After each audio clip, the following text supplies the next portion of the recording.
എബ്രായ ലേഖനമാണ്. എബ്രായ ലേഖനം ചാപ്റ്റർ 6 6-ാം അധ്യായം അതിൻ്റെ 19-ാമത്തെ വാക്യം ആണ് ഇന്ന് രാത്രിയിലെ ചിന്തയ്ക്ക് വേണ്ടി വായിക്കാൻ വന്ന ബൈബിൾ വാക്യം. ആ പ്രത്യാശ നമുക്ക് ആത്മാവിന്റെ ഒരു നങ്കൂരം തന്നെ. സ്തോത്രം. മതി.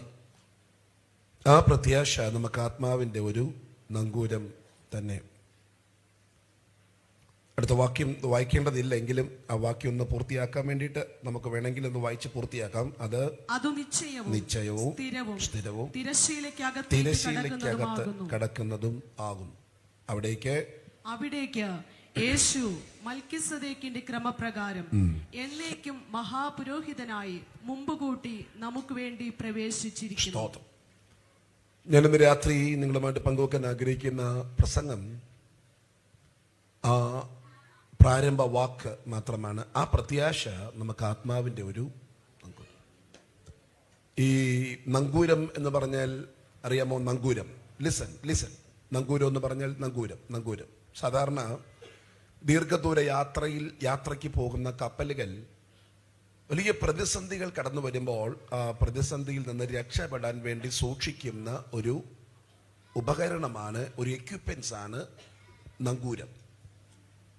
ഒട്ടുമിക്ക കപ്പലുകൾക്കും അതുണ്ട്. ഇങ്ങനെ ആഴക്കടലിൻ്റെ പുറത്തൂടെ ദീർഘദൂര യാത്രയ്ക്ക് ഇങ്ങനെ പോകുമ്പോൾ കടൽ പ്രക്ഷുബ്ധമാവും, കടൽ ഇങ്ങനെ ഇളകി മറിയും, കാറ്റുകൾ ഭയങ്കരമായിട്ട് വരും. അപ്പം ഇങ്ങനെ മുമ്പോട്ടിങ്ങി പോകാൻ പറ്റത്തില്ല എന്നൊരു സാഹചര്യം വരുമ്പോൾ ആ പ്രതിസന്ധിയിൽ രക്ഷപ്പെടാൻ വേണ്ടി യൂസ് ചെയ്യുന്ന ഒരു ഉപകരണമാണ്. അതെല്ലാം കപ്പലിനകത്തുണ്ട്. ഇങ്ങനെ മുമ്പോട്ട് പോകാൻ പറ്റത്തില്ലാത്തൊരു സാഹചര്യം വരുമ്പോൾ പെട്ടെന്ന് കപ്പീത്താൻ പറയും, നമുക്കിനി മുമ്പോട്ട് പോകാൻ പറ്റത്തില്ല, നമുക്കിത് സ്റ്റോപ്പ് ചെയ്യണം, നിർത്തണം. അപ്പം അവർ ചെയ്യുന്നത് പെട്ടെന്ന് ഈ നങ്കൂരം 3 or 4 ഒക്കെ കാണുമായിരിക്കും. ഞാൻ കണ്ടിട്ടില്ല, എന്നാലും കാണുമായിരിക്കും. 3 or 4 ഒക്കെ കാണുമായിരിക്കും. പെട്ടെന്ന് അതിൻ്റെ റെസ്പോൺസിബിലിറ്റി ഉള്ളവർ വന്നിട്ട് ഇതിനെ എടുത്ത വെള്ളത്തിലോട്ടൊക്കെ ഇടും. ഇരുമ്പോ ഇതിങ്ങനെ ഷൂന്നും പറഞ്ഞങ്ങ് ചെല്ലും. താഴോട്ട് ചെന്നിട്ട് എത്രത്തോളം ആഴമുണ്ടോ അതിൻ്റെ താഴെ ചെന്നിട്ട് താഴെയുള്ള ആ മണ്ണിൽ ചേറിൽ ഇതങ്ങ് ഉറയ്ക്കും. അങ്ങനെ 4 ഭാഗത്തും കിടും. 4 ഭാഗത്തോട് ചെന്നതങ്ങ് ഉറയ്ക്കും. ഇത് ഉറച്ചാൽ പിന്നെ കൊടുങ്കാറ്റിനെ പേടിക്കണ്ട. ഇത് ഉറച്ചാൽ പിന്നെ തിരമാലയെ പേടിക്കണ്ട. പിന്നെ ഏത് പ്രതിസന്ധിയെയും ഭയപ്പെടേണ്ട. അതാണ് നങ്കൂരത്തിന്റെ പ്രത്യേകത. അങ്ങനെ ഒരു നങ്കൂരമാ ബൈബിൾ നമ്മളെ പരിചയപ്പെടുത്തുന്നത്. ആ നങ്കൂരത്തിന്റെ പേരാണ് ഹോപ്പ്, അഥവാ പ്രത്യാശ. Price the Lord. സ്തോത്രം. എബ്രായ സഭയെ കുറിച്ച് പറയാം. എനിക്ക് വളരെ ഇഷ്ടമുള്ളൊരു സഭയാണ് എബ്രായ സഭ. പൗലോസിന്റെ ഒരു മനോഹരമായ ലേഖനമാണ് ഈ ലേഖനമെന്നാണ് നമ്മൾ വിശ്വസിക്കുന്നത്. ഒത്തിരി അതിനെക്കുറിച്ചൊക്കെ ചർച്ചകളുണ്ട്. അതെന്തുമാവട്ടെ, നമ്മൾ അങ്ങനെ വിശ്വസിക്കുന്നു. പൗലോസിന്റെ ലേഖനമാണെന്നാണ് ഞാൻ ബിലീവ് ചെയ്യുന്നത്. പൗലോസിന്റെ പരിശുദ്ധാത്മാവിൽ നിറഞ്ഞിട്ട് എബ്രായ സഭ, ലിസൺ, ഒരു സഭയ്ക്ക് കൊടുക്കുന്ന ലേഖനമാണ് ഈ ലേഖനം. എബ്രായ സഭ എന്ന് പറഞ്ഞാൽ എൻ്റെ മനസ്സിനെ ഒത്തിരി സ്വാധീനിച്ച സഭയാണ്. കാരണം ഇവര് ഈ ബൈബിൾ വായിച്ച് വിശ്വാസത്തിൽ വന്നവർ അല്ല. എൻ്റെ കൂടെ നിങ്ങളുണ്ടോ? ഉണ്ടെന്നോ ഇല്ലെന്നോ? കൈ ഒന്ന് പൊക്കിക്കാൻ നോക്കട്ടെ. ഉണ്ടോ നോക്കട്ടെ. അങ്ങനെയൊന്നുമല്ല. തലയ്ക്ക് മേലെ കൈ പൊക്കിക്കും. തലയ്ക്ക് മേലെ ഇടയ്ക്കിടയ്ക്ക് ഞാനിങ്ങനെ പൊക്കിക്കും, ഉണ്ടോന്നറിയാൻ വേണ്ടിയിട്ട്. എബ്രായ സഭയിലെ വിശ്വാസികൾ, ലിസൺ, എബ്രായ സഭയിലെ വിശ്വാസികൾ, എനിക്കൊരു മെസ്സേജ് പറയാനുണ്ട്. എന്നോട് നിങ്ങൾ വന്നാൽ നമുക്ക് ഒരുമിച്ച് കർത്താവിൽ എന്ന് സന്തോഷിക്കാം. നമുക്കിന്ന് വളരെ പ്രത്യാശയോടെ മടങ്ങി പോകാനായിട്ട്. ഈ ബൈബിൾ വായിച്ച് വിശ്വാസത്തിൽ വന്നവരല്ല എബ്രായ സഭയിലെ വിശ്വാസികൾ. അതെന്താ? ബൈബിൾ വായിക്കാൻ മടിയന്മാരായിരുന്നോ? അല്ല. ബൈബിൾ വായിക്കാൻ മടിയുള്ളത് കൊണ്ടല്ല. അവർക്ക് ബൈബിൾ, ന്യൂ ടെസ്റ്റ്മെന്റ് ഇല്ലായിരുന്നു. പഴയ നിയമം ആ കാലത്തെ ഒരൊറ്റ സഭയ്ക്കകത്തും ബൈബിൾ പൂർണ്ണമായിട്ടുണ്ടായിരുന്നില്ല. 39 പുസ്തകം അടങ്ങിയ പഴയ നിയമവും 27 പുസ്തകം അടങ്ങിയ ന്യൂ ടെസ്റ്റ്മെന്റും ഒരു സഭയിലും ഇല്ല. യേശു പ്രസംഗിക്കാൻ പോയപ്പോൾ കിട്ടിയത് യെശയ്യാപ്രവാചകന്റെ പുസ്തകം. അത് വായിച്ചു, മടക്കി ശുശ്രൂഷക്കാരന് കൊടുത്തു. എന്നിട്ട് തന്റെ സ്ഥലത്ത് പോയി എന്ത് ചെയ്തു? ഇരുന്നു. അതെന്താ കൊണ്ടുപോകാഞ്ഞ്? കൊണ്ടുപോയാൽ പിന്നെ ചർച്ചിൽ വേറെ ബൈബിൾ ഇല്ല. 39 പുസ്തകം ഇല്ല. ചില ചർച്ചിൽ ജനസീസ് കാണും, ചിലയിടത്ത് യെശയ്യാവ് കാണും, ചിലയിടത്ത് ഇരമ്യാവിന്റെ കോപ്പി കാണും. ഇന്നത്തെ പോലെ ഫോട്ടോസ്റ്റാറ്റ് മിഷനോ ഒന്നുമില്ല. നിങ്ങൾക്ക് അറിയാമോ? ഒന്നുമില്ല. ഇനി ന്യൂ ടെസ്റ്റ്മെന്റ് എബ്രായ സഭയിലെ വിശ്വാസികൾ ഇത് മൊത്തം വായിച്ചിട്ടില്ല. അതെന്താ വായിക്കാഞ്ഞേ? എഴുതിയിട്ടില്ല.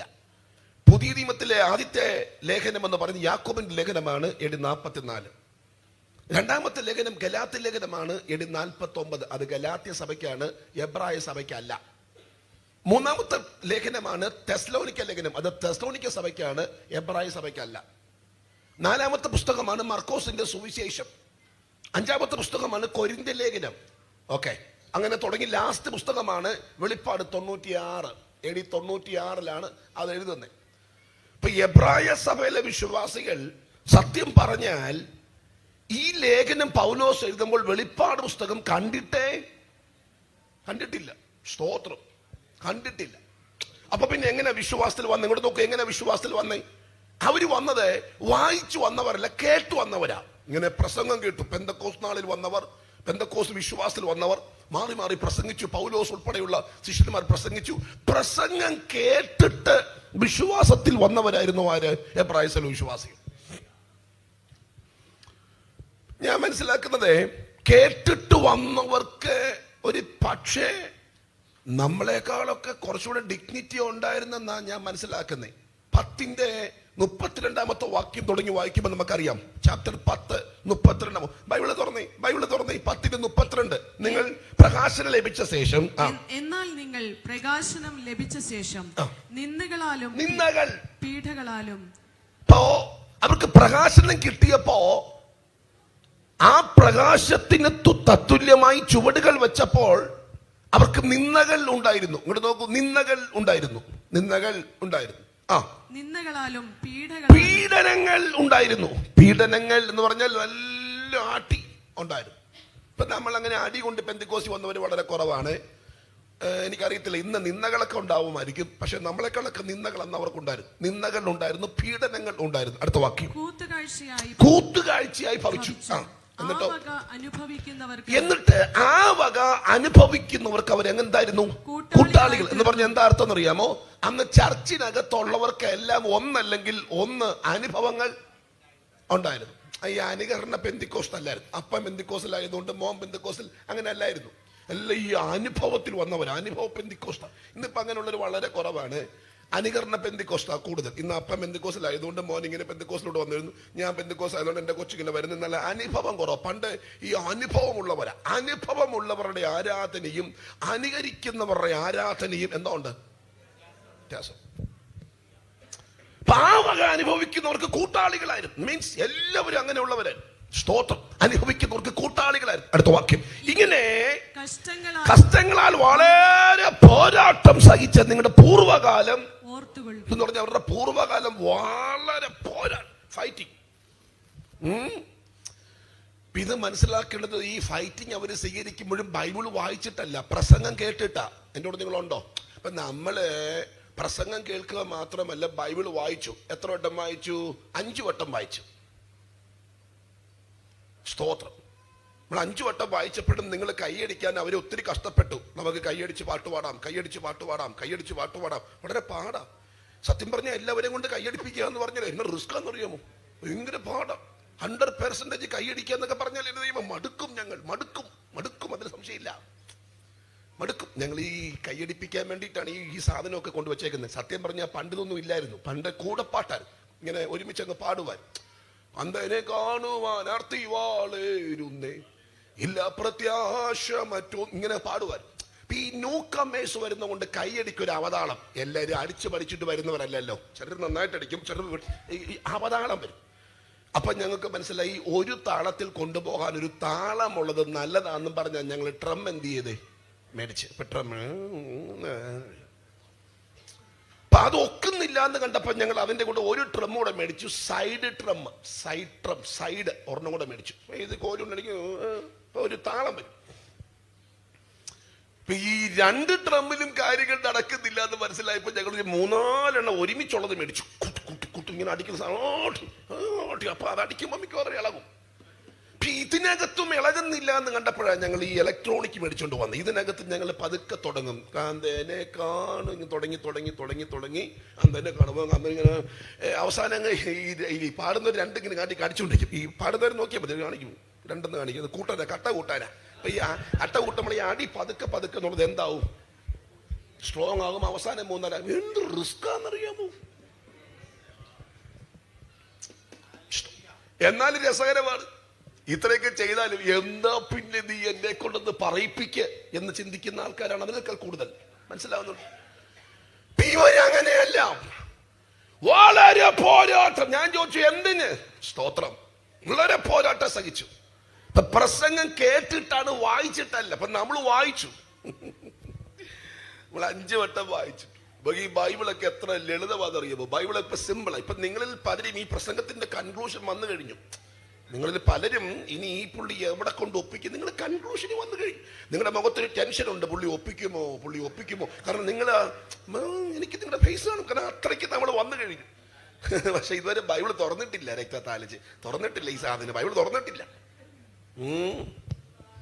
അതായത് 12 വർഷം കൊണ്ട് എൻ്റെ ഒരു ഫ്രണ്ട് ഒരു സ്റ്റേറ്റിൽ ചെന്നിട്ട് ഒരു ലോക്കൽ ലാംഗ്വേജിലോട്ട് ബൈബിൾ ട്രാൻസ്ലേറ്റ്, ബൈബിളല്ല, ഒരു ഗോസ്പൽ ഓഫ് ജോൺ, സുവിശേഷം, യോഹന്നാന്റെ സുവിശേഷം മാത്രം ഒരു ലോക്കൽ ഭാഷയിൽ ട്രാൻസ്ലേറ്റ് ചെയ്യാൻ 12 കൊല്ലം എടുത്തു.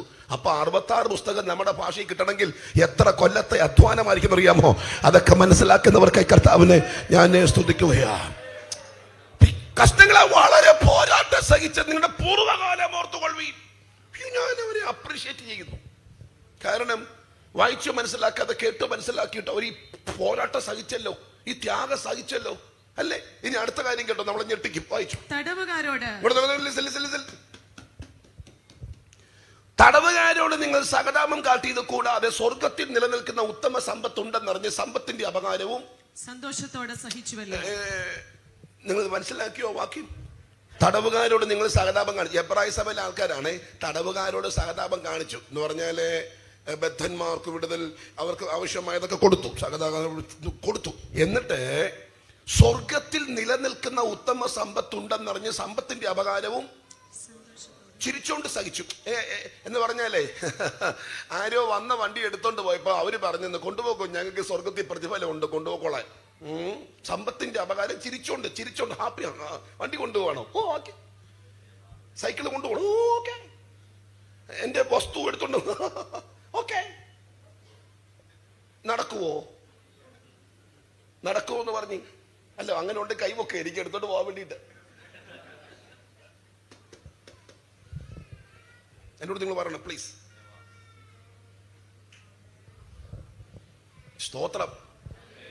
അതെ, സത്യത്തിൽ നമ്മളോട് കാണിച്ച ഏറ്റവും വലിയ കൃപ കർത്താവ് വരാത്തതാ. നമ്മളിങ്ങനെ കർത്താവ് വരട്ടെ എന്നൊക്കെ പറഞ്ഞോണ്ടിരിക്കുക. വന്നാലേ നമ്മുടെ കാര്യം അറിയത്തുള്ളൂ. രക്തത്താലി ജയം. മനസ്സിലായവർക്ക് കർത്താവിന് സ്തോത്രം ചെയ്യും. കുഞ്ഞെ ഇങ്ങോട്ട് നോക്കൂ, ഇവര് വെളിപ്പാട് പുസ്തകം വായിച്ചിട്ടില്ല. നമ്മൾ വെളിപ്പാട് പുസ്തകം 5 വട്ടം വായിച്ചു. ഒന്നും മനസ്സിലാക്കാത്ത കൊണ്ട് നമ്മൾ ദാനിയേൽ ചേർത്ത് വായിച്ചു. എന്നിട്ടും മനസ്സിലാക്കാത്ത കൊണ്ട് നമ്മൾ അതിരൂപൻ സാറിനെ കൊണ്ടുവന്നിട്ട് ചാർട്ട് ഇട്ട് പഠിച്ചു. നിത്യത മുതൽ നിത്യത വരെ എപ്പോൾ കർത്താവ് വരും, എപ്പോൾ നമ്മൾ എടുക്കപ്പെടും, ഇത് കൊടുത്താൽ എന്ത് കിട്ടും, ലോഹമായി വിതയ്ക്കുന്നവൻ ലോഹമായി കൊയ്യും, ധാരാളമായി വിതയ്ക്കുന്നവൻ ധാരാളം. നമ്മൾ പഠിച്ചു വരാം. എന്നിട്ട് സ്തോത്രം അയച്ചിടാൻ വേണ്ടി ആ പേഴ്സിനകത്തിട്ട് ഈ വിരലിട്ട് 10 എടുക്കാൻ പെട്ട പാട്. രക്തത്താലി ചെയ്യാം കിട്ടും. എന്ത് വിരലൊക്കെ സ്പെഷ്യലായിട്ട് ഈ പ്രാക്ടീസ് കിട്ടിയ വിരലായി 2 എണ്ണം. ഇതൊക്കെ എന്ന് പറഞ്ഞാൽ 2 ഇഞ്ചിന്റെ പേഴ്സിനകത്തോട്ട് കൈയിട്ടേച്ച് അതിനകത്ത് നീ 10 എടുത്ത് ആ 10 അവിടെ വെച്ച് തന്നെ ചുരുട്ടി എന്നിട്ട് അതിനകത്തോട്ടൊക്കെ ഇടുകാൻ സ്പെഷ്യലി കൃപ കിട്ടിയ വിരലായത്. പക്ഷെ പഠിച്ചു നമ്മൾ, ലോഭമായി വിതച്ചവൻ ലോഭമായി കൊയ്യും. നമ്മൾ പഠിച്ചു പളുങ്കിനൊത്ത കണ്ണാടിക്കടൽ. എന്നോട് നിങ്ങളുണ്ടോ? മനസ്സിലായവർക്കായി കർത്ത സംഭവങ്ങൾ ഒരു ഭാഗത്ത് നിൽക്കും, നമ്മൾ മറ്റൊരു ഭാഗത്തൂടെ പോകും. ആനുവൽ കൺവെൻഷൻ കാശ് കളയാനുള്ള മാർഗമല്ല, അത് മടങ്ങി വരവിന് വേണ്ടി ദൈവം ഒരുക്കുന്ന ദൈവത്തിന്റെ പദ്ധതിയുടെ ഭാഗമാണ്. ഇന്ന് രാത്രി വിശ്വസിക്കുന്നവർ ചേർന്ന് കരമുയർത്തി ശക്തിയോടെ ഹല്ലേലൂയ പറയണം. എബ്രായ സഭയിലെ വിശ്വാസികൾ ചിരിച്ചോണ്ട് സഹിച്ചെന്ന് ഷേദ കൊണ്ടുപോയപ്പോ ചിരിച്ചോണ്ട് സഹിച്ചു. ഇപ്പൊ ചോദിച്ചു അതെന്താ ചിരിക്കുന്നേ, വിഷമം ഇല്ലയോ? ഇല്ലെന്ന്. ഇപ്പൊ ചോദിച്ചു എന്തുവാ ഇല്ലാത്ത? ഞങ്ങൾക്ക് മേളിലുണ്ടല്ലോ, സ്വർഗത്തിലുണ്ടല്ലോ. ഞാൻ ചോദിച്ചു എങ്ങനെ മനസ്സിലായി? വെളിപ്പാട് പുസ്തകം വായിച്ചു? ഇല്ല. വെളിപ്പാട് 96 ഈ പുസ്തകം 67, പിന്നെ 30 കൊല്ലം 35 കൊല്ലം കഴിഞ്ഞു. വെളിപ്പാട് വായിച്ചിട്ടില്ല. യോഹന്നാൻ പത്മോസിൽ പോയിട്ടില്ല. ആൾ ഹാപ്പിയായിട്ട് എഫെസോസിൽ മിനിസ്റ്റർ ചെയ്യുവാണ്. പയറ് പോലെ നടക്കുന്ന മനുഷ്യനാ പുള്ളി. പോയിട്ടില്ല പത്മോസിൽ, വെളിപ്പാട് കണ്ടിട്ടില്ല. അപ്പൊ ഈ വിശ്വാസികൾ പറയും ഞങ്ങൾക്ക് പ്രതിഫലം മേളിലുണ്ട്. ഞാൻ ചോദിച്ചു എങ്ങനെ? പളുങ്കിനൊത്ത കണ്ണാടി കടലാണ്. അവരോട് അറിയില്ല. ഐ ഡോണ്ട് നോ, എനിക്കറിയില്ല. സ്വർഗത്തെ കുറിച്ച് വായിച്ചു മനസ്സിലാക്കാത്തവർ, ഞാൻ ചോദിച്ചു ഇങ്ങനെ കൊടുക്കാൻ കാരണം എന്താ? ഇല്ല, ഞങ്ങൾ കേട്ടു മനസ്സിലാക്കി. ഇപ്പൊ കേട്ടു മനസ്സിലാക്കിയവന്റെ ക്വാളിറ്റി അതാണെങ്കിൽ വായിച്ചു മനസ്സിലാക്കിയ നമ്മുടെയോ?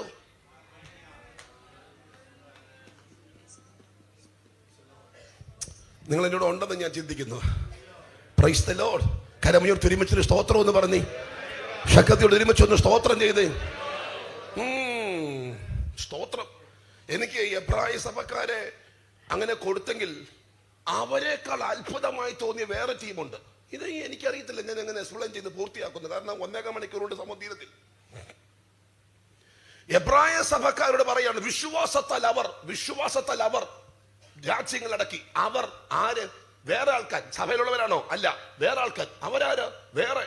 ഇപ്പം സഭയ്ക്കകത്തുള്ളവരല്ല, സഭയ്ക്കകത്തുള്ളവർക്ക് മാതൃകയായി പറയുന്ന മറ്റു കുറച്ചു പേർ അവർ രാജ്യങ്ങളെ അടക്കി നീതി നടത്തിനൊക്കെ പറഞ്ഞിട്ട് പറയാണ്, സ്ത്രീകൾക്ക് തങ്ങളുടെ മരിച്ചവരെ ഉയർത്തെഴുന്നേൽപ്പിനാൽ തിരികെ കിട്ടിയെന്ന് പറഞ്ഞിട്ട് മറ്റു ചിലർ, വേറെ ആൾക്കാർ നല്ലൊരു ഉദ്ധാരണം, ഉയർത്തെഴുന്നേൽപ്പ് കിട്ടാൻ ഉദ്ധാരണം കൈക്കൊള്ളാതെ ഫേദ്യമേറ്റു. അതാര്? ബൈബിള് വായിച്ചവരാണോ? അല്ല, എബ്രായ സഭ വായിച്ചിട്ടില്ല. അവരോട് പറയണം, നിങ്ങൾക്കറിയാമോ വേറെ കുറെ ആൾക്കാര് ഉയർത്തെഴുന്നേൽപ്പിന് വേണ്ടി മരണം സ്വീകരിച്ചു. ഞാൻ ചോദിച്ചു, അപ്പൊ അവരാര്?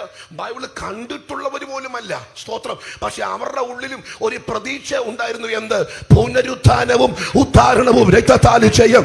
വിശ്വസിക്കുന്നവർക്കായി കർത്താവിനെ ഇന്ന് രാത്രി സ്തോത്രം ചെയ്യുന്നു. ഈ ഭൂമിയുടെ ചിന്തകളെല്ലാം ഒന്ന് മാറി ഒരു വലിയ പ്രതീക്ഷ നിത്യരാജ്യവുമായി ബന്ധപ്പെട്ട് ഇന്ന് രാത്രി ഉണ്ടാകട്ടെ. ഈ അന്തരീക്ഷം മുഴുവനും ഒന്ന് മാറട്ടെ. വിശ്വസിക്കുന്നവർ, എന്റെ കൂടെ ഉള്ളവർ ചേർന്ന് ഒരിക്കൽ കൂടിയ കാര്യങ്ങളെ ഉയർത്തി ശക്തിയോടെ ഒരു ഹല്ലേലൂയ എന്ന് പറയാം. അവിടെ പറയുന്നു, അവർ ഉയർത്തെഴുന്നേൽപ്പിന് വേണ്ടി ഉദ്ധാരണം കൈക്കൊള്ളുന്ന ഭേദ്യമേറ്റു. പിന്നെ കുറച്ചുപേർ ചമ്മട്ടി, എന്തോ ചമ്മട്ടി, ചങ്ങല, തടവ് അനുഭവിച്ചു. ഈർച്ചവാളാൽ അറുക്കപ്പെട്ടു. എന്തിന്?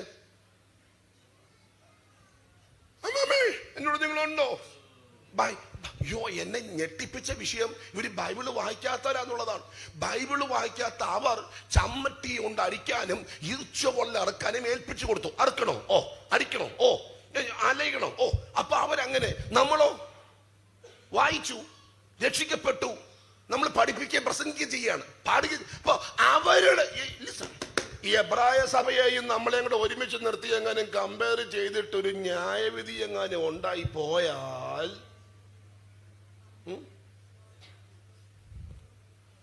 Price the Lord. എന്നോട് നിങ്ങൾ ഉണ്ട്, എനിക്ക് അറിയത്തില്ല എന്നോട് ഉണ്ടോ എന്ന്. ഞാൻ എൻ്റെ ശൈലിയിൽ ഈ കാര്യങ്ങൾ സംസാരിക്കുകയാണ്. Price the Lord.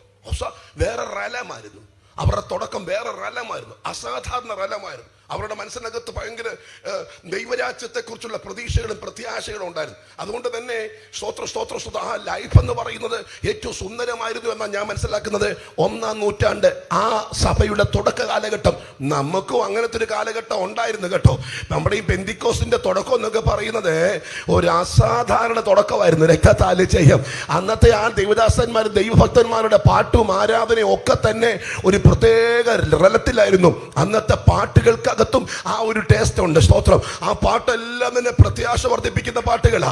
ആ പാട്ടെല്ലാം തന്നെ അകത്ത് ആവേശം വർദ്ധിപ്പിക്കുന്ന പാട്ടുകളാ. ഹല്ലേലൂയ. അതൊക്കെ ഒന്ന് പാടി ആരാധിക്കുമ്പോൾ തന്നെ ഒരു പ്രത്യേക അന്തരീക്ഷം ക്രിയേറ്റ് ചെയ്യപ്പെടും. മനസ്സിലാക്കുന്നവർക്കായി ദൈവത്തെ ഇന്ന് രാത്രി സ്തുതിക്കുകയാണ്. ആമേൻ. നമ്മളെ ഈ പെന്തിക്കോസ്തിന്റെ തുടക്കം അത്ര മോശമൊന്നും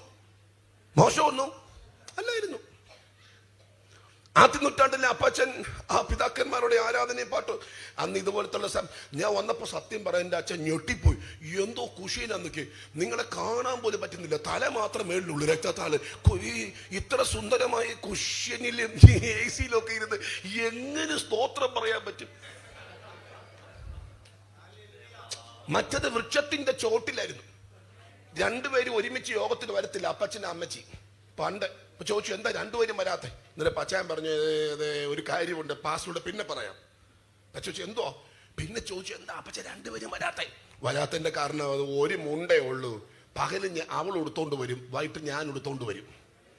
ഒരു മുണ്ടേ ഉള്ളൂ. അവർ രണ്ടുപേർക്കൂടെ ഒരുമിച്ച് വന്നാൽ 2 മുണ്ട് വേണ്ടായോ? അതില്ല.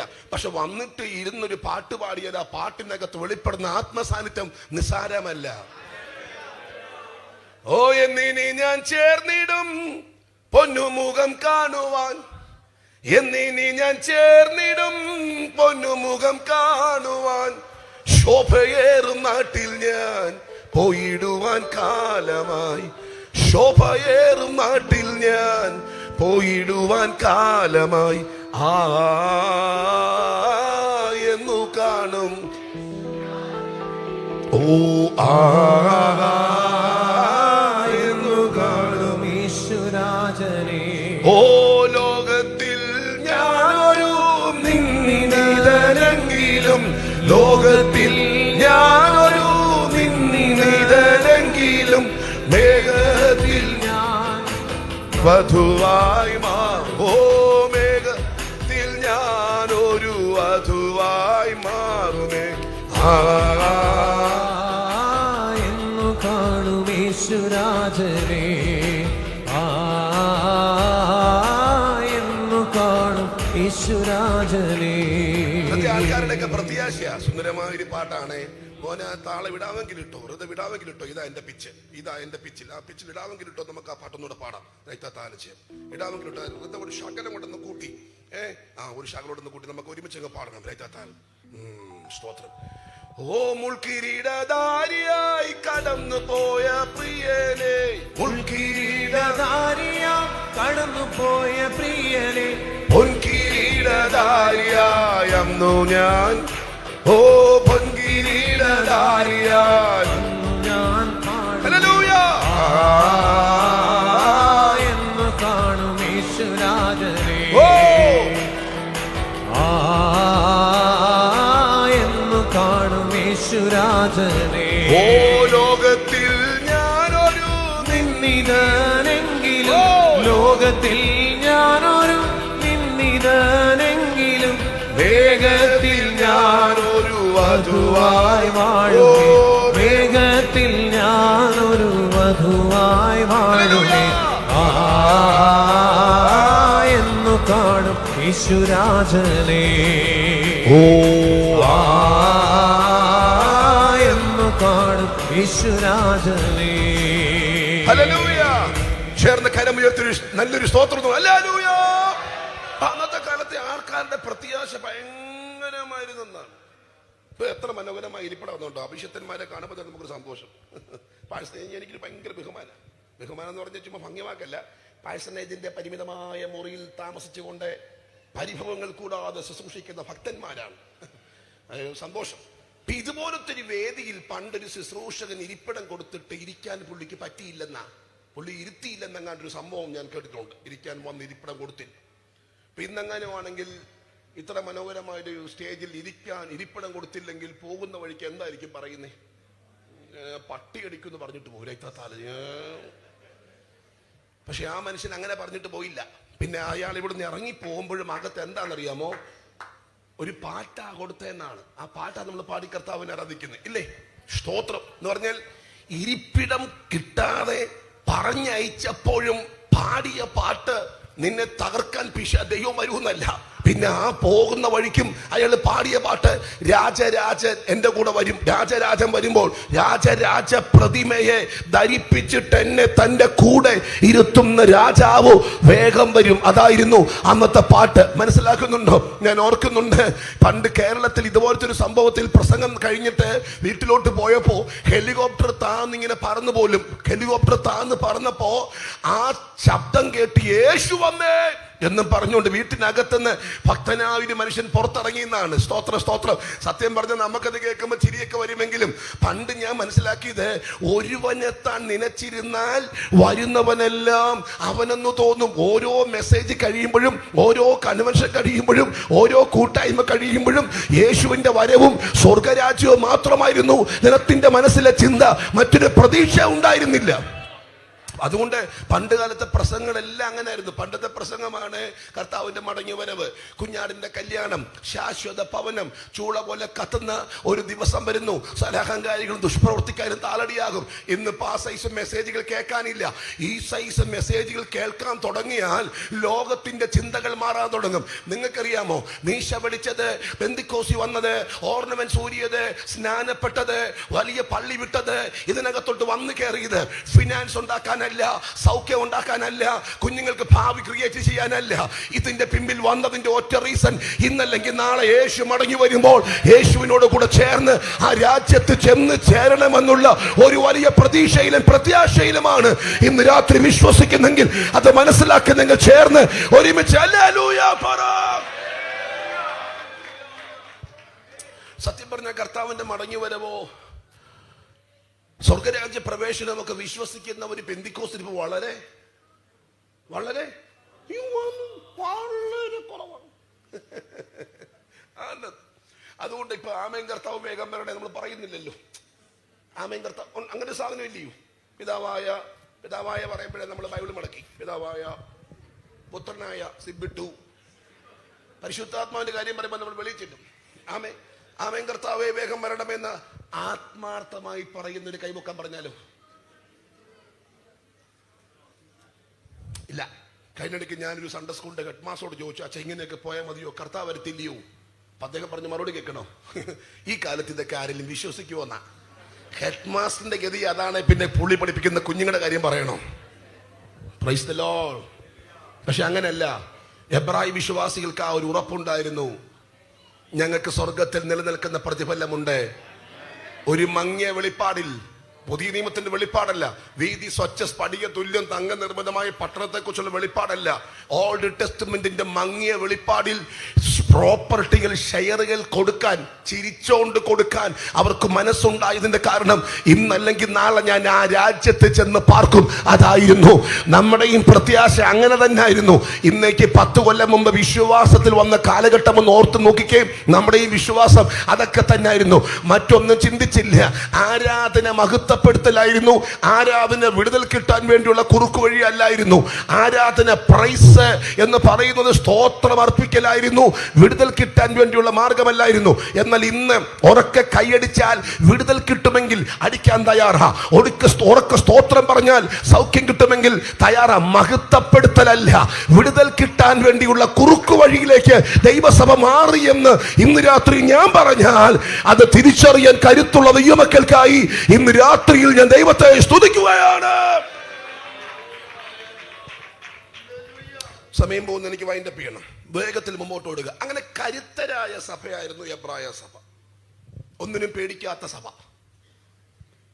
ഷെയർ വിഷയമല്ല, മഹാപ്രതിഫലമുള്ള ധൈര്യമുള്ള സഭ, ക്വാളിറ്റിയുള്ള സഭ. പക്ഷേ കുറച്ച് കഴിഞ്ഞപ്പോൾ ഇതെല്ലാം എന്ത് ചെയ്തു? അങ്ങ് മാറി, എല്ലാം പോയി. ഈ പരിശുദ്ധാത്മാവിന്റെ നിയോഗത്താൽ പൗലോസ് എബ്രായ സഭയ്ക്ക് ലേഖനം എഴുതുമ്പോൾ 10 തരത്തിലെ പ്രതിസന്ധി അവർ അനുഭവിക്കുന്നുണ്ട്. ഒന്ന്, 2-ാം അധ്യായത്തിന്റെ 4-ാമത്തെ വാക്യമാണ്. 2:1 മുതലുള്ള വാക്യം വായിക്കേണ്ടത് ഞാൻ പറഞ്ഞോളാം. അതുകൊണ്ട് വല്ലപ്പോഴും അപ്പൊ ഇവര് ഒഴുക്കിന്റെ വാക്കില്ല. Listen to me. ഒഴുക്കിന്റെ വാക്കില്ല, ബലമില്ല, ഒഴുക്കിന്റെ വാക്കിലാണ്. ഇനി ഞാൻ വായിപ്പിക്കുന്നില്ല, പറഞ്ഞുവിടാം. 1. 2, 3-ാം അധ്യായം പഠിക്കുമ്പോൾ അവർ അവിശ്വാസമുള്ള ദുഷ്ടഹൃദയത്തിന്റെ ഉടമകളായിട്ട് എന്ത് ചെയ്തു? മാറി. അപ്പൊ ഒന്ന്, ഇവര് പണ്ട് ഷെയർ ഒന്നും വേണ്ട, പോയാലും കുഴപ്പമില്ല, സ്വർഗത്തിൽ പ്രതിഫലം ഉണ്ടെന്ന് വന്നാണെങ്കിലും ഇപ്പൊ അവർക്ക് ഒഴുക്കിന്റെ വക്കിലാണെങ്കിൽ 2, വിശ്വാസം കുറഞ്ഞു. വിശ്വാസമില്ല, ഫെയ്ത്ത് ഇല്ല. കൃപയാൽ നമുക്കത് ഉണ്ടെന്നാണ് ഞാൻ ചിന്തിക്കുന്നത്. നമ്മളൊക്കെ പറയുന്നു 2 3 പേർ എന്റെ നാമത്തിലൂടെ കൂടി വന്നാലും അവരുടെ നടുവിൽ വിശ്വസിക്കുന്നുണ്ടോ? ചുമ്മാ പറയല്ലേ. എനിക്ക് തോന്നുന്നില്ല അങ്ങനെ ഉണ്ടോ.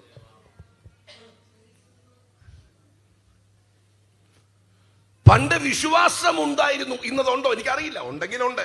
1, ഒഴുക്കിന്റെ വക്കിൽ. 2, ഫെയ്ത്ത് ഇല്ല, വിശ്വാസമില്ല.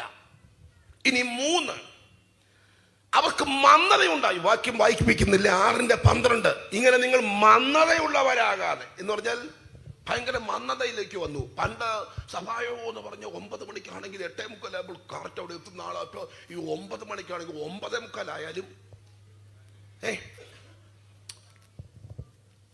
12 മണി വരെ അല്ലയോ, 11:50 വരെ നമുക്ക് എന്ത് ചെയ്യാമല്ലോ, നമുക്ക് ചെല്ലാമല്ലോ.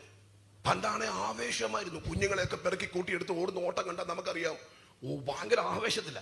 പക്ഷേ കുറെ കഴിയുമ്പോൾ മന്ദത വന്നു. ഈ പ്രാർത്ഥനയ്ക്ക് വരുന്ന വിഷയത്തിൽ മാത്രമല്ല, കൈയടിക്കുന്ന വിഷയത്തിലും മന്ദതയാ. ഞാനൊരു പരമാർത്ഥം ചോദിച്ചോട്ടെ, പരിശുദ്ധാത്മ സാന്നിധ്യത്തിൽ ശക്തിയോടെ കൈയടിച്ച് ആരാധിച്ചിട്ട് എത്ര നാളായി കാണും? ഈ തൂപ്പിന്റെ കാര്യമല്ല ഞാൻ ഈ പറയുന്നത്, ഈ തൂപ്പിന്റെ കാര്യമല്ല പറയുന്നത്, അതവിടെ നിൽക്കട്ടെ.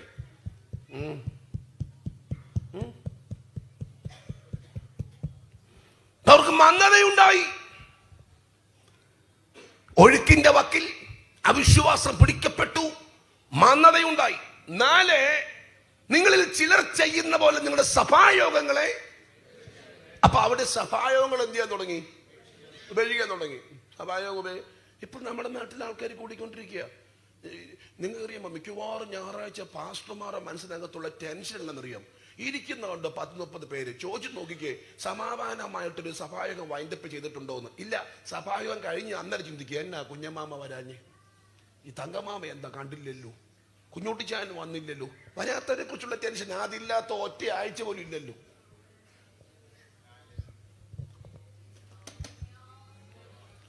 എന്നറിയോ, ഇപ്പൊ പോയില്ലെങ്കിലും കുഴപ്പമൊന്നുമില്ല. സത്യം പറഞ്ഞാൽ പലരും സഭായോഗത്തിന് പോകുന്നത് മെമ്പർഷിപ്പ് കീപ്പ് ചെയ്യാൻ വേണ്ടി മാത്രമാണ്. കാരണം അടക്കം നടക്കണമല്ലോ, രക്തത്താല് ചെയ്യും. അവിടെ നിന്ന് വിട്ടുപോകുന്നു, വേറെ ചർച്ചയിൽ കയറി, അവിടെ 6 മാസം കഴിഞ്ഞപ്പോൾ വേറെ അടുത്ത് പോയി, അവിടുന്ന് 6 മാസം കഴിഞ്ഞ് ഇങ്ങോട്ട് വന്നു, ഇനി ഇവിടുന്ന് എങ്ങോട്ട് പോകാനാ? രക്തം ചെയ്യാം, നിന്നേക്കാം, അടക്കം കിട്ടണമല്ലോ. മനസ്സിലാകുന്നുണ്ടോ? അതിനു വേണ്ടി മാത്രം വരുന്ന ആൾക്കാരുണ്ട് സഭായോഗത്തിന്. പലരും സഭായോഗങ്ങൾ മുടക്കാൻ തുടങ്ങി. എന്നറിയോ, എന്തിനാ പോകുന്നത് എന്ന് പോലും.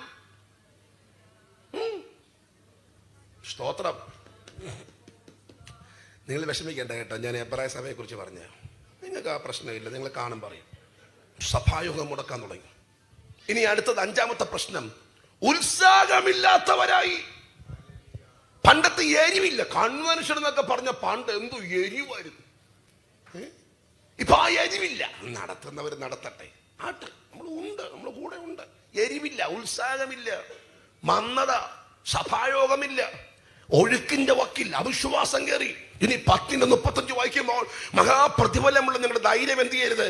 തള്ളിക്കളയില്ല. മീൻസ് അവർക്ക് എന്തുണ്ടായിരുന്നു? നല്ല ധൈര്യമുണ്ടായിരുന്നു. പക്ഷെ ഇപ്പോൾ എന്തോ ഇല്ല, ധൈര്യമില്ല.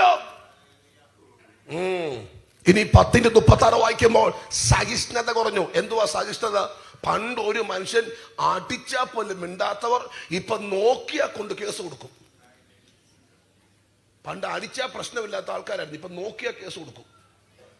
എന്താണെന്നറിയാമോ? സഹിഷ്ണുത പോയി. എബ്രായ സഭയുടെ നിങ്ങളുടെ തുടക്കം കേൾക്കുന്നുണ്ടല്ലോ അല്ലേ? തുടക്കം മനസ്സിലായല്ലോ അല്ലേ? ഷെയറുകൾ കൊടുത്തപ്പോൾ ചിരിച്ചോണ്ട് സ്വർഗത്തിൽ പ്രതിഫലം ഉണ്ടത് കൊണ്ട് കൊണ്ടുപോക കുഞ്ഞുവാഴ്ച തങ്കച്ചായ കൊണ്ടുവന്നൊക്കെ പറഞ്ഞ് ചിരിച്ചോണ്ടിരുന്ന ആൾക്കാരാ. പക്ഷെ ഇപ്പോ സഹിഷ്ണുത പോയി, ക്ഷമ പോയി, ധൈര്യം പോയി, മന്ദത വന്നു, സഭായോഗം മുടക്കാൻ തുടങ്ങി, ആത്മീയതയ്ക്ക് കുറവ് വന്നു. ഇനി അടുത്ത വാക്യം വായിക്കുമ്പോൾ 12:12 കൈകൾ തളർന്നു പോയി എന്ന് പറഞ്ഞാൽ പ്രാർത്ഥനയുമില്ല, കൊടുക്കുന്നുമില്ല. പണ്ടൊക്കെ വാരിക്കൊരി കൊടുത്തവരാ, ഇപ്പൊ കൊടുക്കുന്നില്ല. 12:12 വായിക്കുമ്പോൾ മുഴങ്കാലികൾ കുഴഞ്ഞു എന്ന് പറഞ്ഞാൽ പ്രാർത്ഥനയില്ലാതായി. സ്തോത്രം. കൊടുപ്പലുമില്ല, പ്രാർത്ഥനയുമില്ല, പോക്കലുമില്ല. ഇനി 28ാമത്തെ വാക്യം വായിക്കുമ്പോൾ ദൈവഭയം കുറഞ്ഞു. 10 കുറവുകൾ എബ്രായ സഭയെ കുറിച്ച് പരിശുദ്ധാത്മാവ് ഈ സഭയ്ക്ക് ലേഖനത്തിൽ എന്ത് ചെയ്യുന്നുണ്ട്? പറയുന്നുണ്ട്. സത്യം പറഞ്ഞാൽ സഭ ഒരു പ്രത്യേക തലത്തിൽ പൊക്കോണ്ടിരിക്കുക. ഇങ്ങനെ ആടി ഉലഞ്ഞ് പോവാ. ആ ആടി ഉലഞ്ഞ് പോകുന്ന സഭയെ നേരെ നിർത്താൻ പരിശുദ്ധാത്മാവ് കൊടുത്ത ലേഖനത്തിൽ പൗലോസ് പറയുകയാണ്, നേരെ നിൽക്കണമെങ്കിൽ ഒരു നങ്കൂരം നമുക്ക് വേണം, അതിട്ടേ പറ്റൂ. ആ നങ്കൂരത്തിന്റെ പേരാണ് ഹോപ്പ്, അഥവാ പ്രത്യാശ. എന്താ പ്രത്യാശ? 3 പ്രത്യാശ വേണം, എന്നാലേ നമുക്ക് ഈ യാത്രയിൽ പോകാൻ പറ്റും. 3 പ്രത്യാശ വേണം. ഈ 3 പ്രത്യാശ അകത്തുണ്ടെങ്കിലേ ഉറപ്പിച്ച് മുമ്പോട്ട് പോകാൻ പറ്റത്തുള്ളൂ. എന്തുവാ 3 പ്രത്യാശ? 1ാമത്തെ പ്രത്യാശ, നമ്മുടെ കർത്താവ് മടങ്ങി വരും. വിശ്വസിക്കുന്ന എത്ര ദൈവമക്കളുണ്ട്? അത് വിശ്വസിക്കുന്നവർ ചേർന്ന് കരമുയർത്തി ശക്തിയുടെ ഹല്ലേലൂയ പറയണം. നിങ്ങൾക്കറിയാമോ, ഇതിനകത്ത് വന്നു കൂടിയതിന്റെ പിമ്പിൽ പ്രധാനപ്പെട്ട 2-3 കാര്യങ്ങൾ. 1, യേശു മടങ്ങി വരും. 2, ഞാൻ എഴുന്നേൽക്കും. 3, അവന്റെ കൂടെ നിത്യരാജ്യത്ത് വസിക്കും. ഈ 3 ബേസിക് ആയ കാര്യങ്ങൾ അകത്തില്ലെങ്കിൽ പാടാൻ തോന്നത്തില്ല, പ്രാർത്ഥിക്കാൻ തോന്നത്തില്ല, കൈയടിക്കാൻ തോന്നത്തില്ല, യോഗത്തിന് പോകാൻ തോന്നത്തില്ല, ഒന്നും കൊടുക്കാൻ തോന്നത്തില്ല. ഇതൊക്കെ ഒരു ബാധ്യതയായി മാറും. എന്നാൽ ഈ പ്രത്യാശ അകത്തുണ്ടെങ്കിൽ അവന് മിണ്ടാതിരിക്കാൻ പറ്റത്തില്ല, അവന് കൈയടിക്കാതിരിക്കാൻ പറ്റത്തില്ല, അവന് സ്തോത്രം ചെയ്യാതിരിക്കാൻ പറ്റത്തില്ല. ഇന്ന് രാത്രി വിശ്വസിക്കുന്നെങ്കിൽ അവന് മാത്രം ചേർന്ന് കരമുയർത്തി ശക്തിയോടെ കർത്താവിനെ ഒരുമിച്ചൊന്ന് സ്തുതിച്ച് ആരാധിച്ച് ഹല്ലേലൂയ സ്തോത്രം. ഇതാരെയും കാണിക്കാൻ വേണ്ടി പെന്തിക്കോസ് വന്നവരല്ല നമ്മൾ, ആണോ? അല്ല, ഇന്നും പെന്തിക്കോസ്തിൽ വന്നതിന്റെ പേരിൽ ഭാരം അനുഭവിക്കുന്ന ഒത്തിരി കുടുംബങ്ങൾ ഉണ്ട്. പിന്നെ എന്തിനു വന്നു? ഒറ്റ കാര്യമുള്ളൂ, നമുക്ക് മനസ്സിലായി നമ്മുടെ കർത്താവ് മടങ്ങി. വിശ്വസിക്കുന്നുണ്ടോ? സ്തോത്രം, സ്തോത്രം, സ്തോത്രം. അല്ല, അതില്ലെങ്കിലുണ്ടല്ലോ വലിയ ഭാരമാ. ആരാധന വലിയ കടുകെട്ടിയായിട്ട് തോന്നി. എന്തിനാ പോകുന്നറിയത്തില്ല, കോട്ടേജ് മീറ്റിംഗ് എന്തിനാ എന്നറിയത്തില്ല. എന്നാൽ ഈ ചിന്ത അകത്തുണ്ടെങ്കിൽ അറിയാതെ പോകും. വരാനുള്ളവൻ വരും, ഇനിയും കുറഞ്ഞൊന്ന് കഴിയുന്നേരം വരാനുള്ളവൻ വേഗം വന്നിടും. സ്തോത്ര, സ്തോത്രം. മധ്യാകാശത്തിങ്കൽ മണി 12 ഒരു പാട്ടുണ്ട് അങ്ങനെ. മണവാട്ടി സഭയുടെ വേളി നടക്കും, മഹിമയിൽ വാഴുന്ന മണവാളനായി മാലിന്യമേൽക്കാതെ ഞാൻ ഒരുങ്ങി നിൽക്കും. സ്തോത്രം. കുഞ്ഞാട്ടിൻ കല്യാണ നാളിൽ അന്ന് ക്ഷണിക്കപ്പെട്ടുള്ളവരും എല്ലാവരും ചേർന്ന് കാന്തനോട് ചേർന്നിടുവാൻ അവർക്ക് അന്നാളിൽ ഭാഗ്യമുണ്ടാകും. ഇനിയും കുറഞ്ഞൊന്ന് കഴിയും നേരം വരുവാനുള്ളവൻ വേഗം വന്നിടും. ഇന്ന് രാത്രി ആ പ്രത്യാശ അകത്തുള്ള ദൈവമക്കൾ ഈ മൂന്നാമത്തെ രാത്രിയിൽ ചേർന്ന് കരമുയർത്തി ശക്തിയോടെ ഹല്ലേലൂയ പറയണം. ഒരു 2 മിനിറ്റ് കരങ്ങളൊന്ന് തട്ടി കർത്താവിന് ഒരുമിച്ച് ഒന്ന് ആരാധിച്ച് ഇന്ന് രാത്രി ഈ ആലയം മുഴുവൻ ദൈവ സാന്നിധ്യം കൊണ്ട് നിറയട്ടെ. ഈ ആലയം ആത്മസാന്നിധ്യം കൊണ്ട് നിറയട്ടെ. വരുവാനുള്ളവൻ വേഗം വന്നിടും.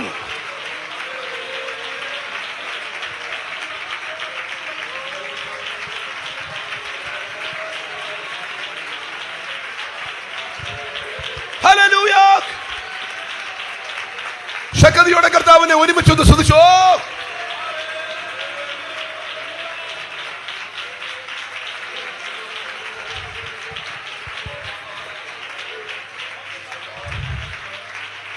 ഇങ്ങോട്ട് നോക്കി സഹോദരങ്ങളെ, നമ്മളെ മുമ്പോട്ട് നടത്തുന്ന പ്രേരക ശക്തി.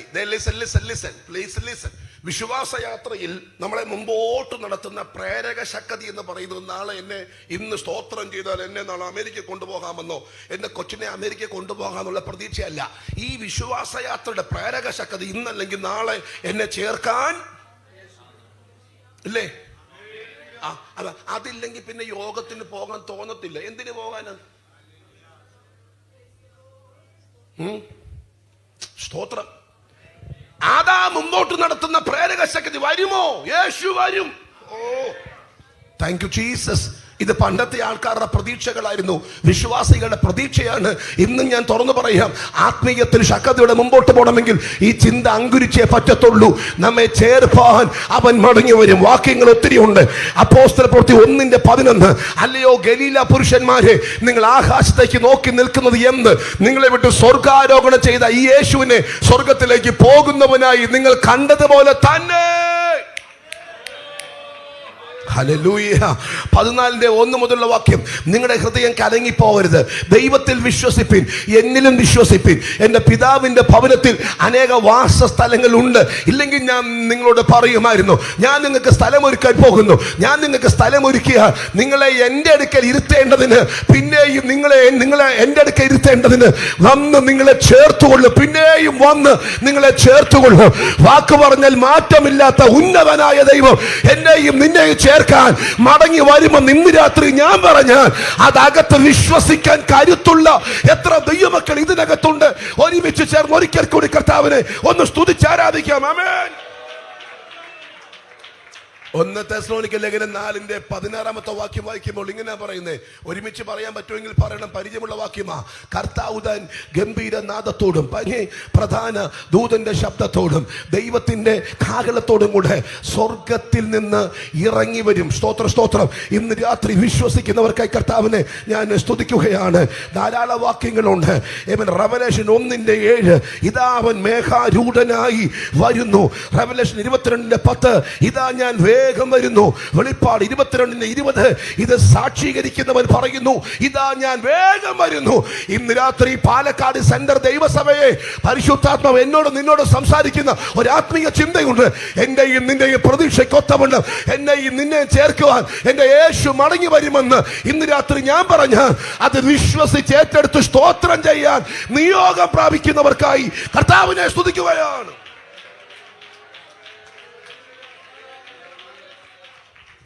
സത്യം പറഞ്ഞാൽ പലരുടെയും ഉള്ളിൽ നിന്ന് ആ ഒരു പ്രതീക്ഷ തന്നെ എന്ത് ചെയ്തു? ആ ഒരു പ്രതീക്ഷ തന്നെ പോയി.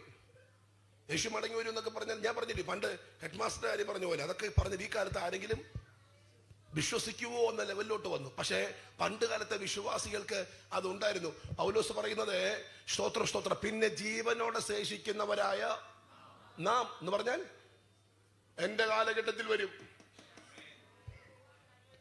മരിച്ചവർ എഴുന്നേൽക്കും, ശരിയാ. പക്ഷെ ജീവിക്കുന്ന നമ്മൾ ഒരുമിച്ച് എഴുന്നേൽക്കും. നമ്മൾ എന്റെ കാലത്ത് വരുമെന്നായിരുന്നു പൗലോസിന്റെ പ്രതീക്ഷ. അതാണ് വിശ്വാസയാത്രയിൽ മുമ്പോട്ട് പോകാൻ പ്രേരിപ്പിക്കുന്ന ഒന്നാമത്തെ ഹോപ്പ്, ഒന്നാമത്തെ പ്രതീക്ഷ, ചാലകശക്തി, ഹോപ്പ്, പ്രത്യാശ. മടങ്ങി വരും. ഇനി 2, മടങ്ങി വരുമ്പോൾ ഞാൻ ഉയർത്തെഴുന്നേൽക്കും, റിസറക്ഷൻ. അത് വിശ്വസിക്കുന്നുണ്ടോ? അവിടെ 58 വാക്യമുണ്ട്. പൗലോസ് എഴുതിയ ഒരു ലേഖനമാണ്, കൊരിന്ത്യർ ലേഖനം 15 58 വാക്യം. അതിനകത്തുള്ള ഒറ്റ സബ്ജക്റ്റാണ് പുനരുത്ഥാനം. കൊരിന്ത്യക്കാർക്ക് അറിയത്തില്ല. അവർ ചോദിച്ചു, എന്തുവാ ഈ പുനരുത്ഥാനം എന്ന് പറഞ്ഞാൽ? മോനെ, 50 അടി താഴ്ചയിൽ നിന്നെ കൊണ്ട് അടക്കം ചെയ്താലും കാഹളധ്വനി കേൾക്കുമ്പോൾ ആ താഴ്ചയിൽ നിന്നും നീ എന്ത് ചെയ്യും? പുറത്തോട്ട് വരും. എത്ര അടി താഴ്ചയിൽ കൊണ്ട് നിന്നെ അടക്കം ചെയ്താലും അതിന്റെ പുറത്ത് എത്ര ഇരുമ്പിന്റെ സ്ലാബ് കൊണ്ട് വെച്ചാലും ആ സ്ലാബ് പൊട്ടിച്ച് നീ പുറത്തു വരുന്ന ഒരു സുന്ദരമായ സമയമുണ്ടെന്ന് ഇന്ന് രാത്രി ഞാൻ പറഞ്ഞാൽ അത് വിശ്വസിക്കാൻ കരുത്ത് പ്രാപിച്ച ദൈവമക്കൾ എത്ര പേരുണ്ട്? ചേർന്ന് ഒരിക്കൽ കൂടെ കരമുയർത്തി ശക്തിയോടെ ഹല്ലേലൂയ പറയൂ. സ്തോത്രം. എന്റെ സഹോദരങ്ങൾ, ഇതൊക്കെയാണ് പണ്ടത്തെ വിശ്വാസികളെ മുമ്പോട്ട് പോകാൻ പ്രേരിപ്പിച്ച ഘടകം. ലൈഫ് സുഖകരമായതുകൊണ്ടൊന്നും അല്ല. ഇന്ന് ഞാൻ ആരാധിച്ച നാളെ എന്റെ കൊച്ചു അമേരിക്ക പോകും എന്നുള്ള പ്രതീക്ഷ അവർക്ക് അമേരിക്കയെ കുറിച്ച് അറിയത്തോലും ഇല്ലായിരുന്നു. പക്ഷെ മുമ്പോട്ട് പോകാൻ അവരെ പ്രേരിപ്പിച്ച ഘടകം എന്താ? മണ്ണോട് മണ്ണായി ഞാൻ അമർന്നു പോയാലും ഓ എൻ കാന്തൻ യേശു കൈവിടില്ല. എന്താ? എന്നെ ഉയർപ്പിക്കും. മുമ്പോട്ട് പോകാൻ പ്രേരിപ്പിച്ച ഘടകമാ. എന്നെ ഉയർപ്പിക്കും ശരീരത്തോടെ ഓ കൈക്കൊള്ളുമേഴയെ, എന്നെ ഉയർപ്പിക്കും ഓ വിൻശരി കൈക്കൊള്ളു. ഒന്നുമില്ലാതിരിക്കുമ്പോഴും മുമ്പോട്ട് പോകാൻ പ്രേരിപ്പിച്ച ഘടകം എന്നെ ഈ മണ്ണിന് വിട്ടുകൊടുക്കാതെ എന്നെ ഇവിടുന്ന് എടുത്തോണ്ട് പോകുന്നൊരു തമ്പുരാൻ വരുമെന്നുള്ള പ്രതീക്ഷയാണ്. ഇന്ന് രാത്രി അത് അകത്തുള്ളവർക്കായി കർത്താവിനെ സ്തുതിക്കുന്നു. ചേർന്ന് കരമുയർത്തി ഹല്ലേലൂയ പറ. ഞാൻ ഇടയ്ക്ക് 1-2 പാട്ടുകളൊക്കെ പാടും. ഇടയ്ക്ക് അങ്ങനെ 2-3 പാട്ടൊക്കെ പാടുന്ന അസുഖം ഇപ്പോൾ ഉണ്ട്. ഈ അടുത്തിടെയുണ്ട്. നൈറ്റാത്താലജയം. അതാ നല്ലൊരു അന്തരീക്ഷമാണെങ്കിൽ ഞാൻ കുറച്ചുകൂടെ പാട്ട് പാടിയായിരുന്നു. നൈറ്റാത്താലജയം, സ്തോത്രം സ്തോത്രം സ്തോത്രം.